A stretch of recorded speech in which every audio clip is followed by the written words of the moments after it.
సమాధానం చెప్పాలని డిమాండ్ చేశారు షర్మిల. కిరణ్ ముఖ్యమంత్రిగా ఉండడం రాష్ట్ర ప్రజల కర్మ కాదా అంటూ మండిపడ్డారు. సమైక్య శంఖారావంలో భాగంగా ప్రకాశం జిల్లా కనిగిరిలో ప్రసంగించిన షర్మిల సీఎం కిరణ్ పై నిప్పులు చెరిగారు.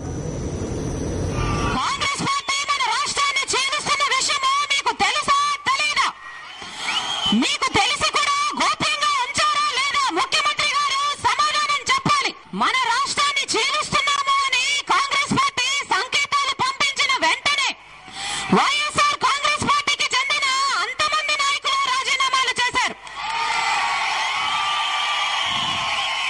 మరి ముఖ్యమంత్రి గారు మీరేం చేశారు?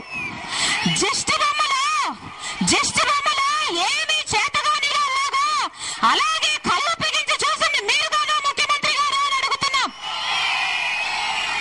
చేసిన అన్యాయం అంతా చేసేసి ఆ తర్వాత ఇప్పుడు మైకు పట్టుకొని ప్రెస్ మీట్ పెట్టి అన్యాయం జరిగిపోతుంది అని మీరు చెప్పిన తీరు, ఆహా ముఖ్యమంత్రి గారు మీకున్న తెలివితేటలు ఎన్ని కాదండి. అసలు వైఎస్ఆర్ కాంగ్రెస్ పార్టీ నాయకులు రాజీనామా చేసిన రోజే మీరు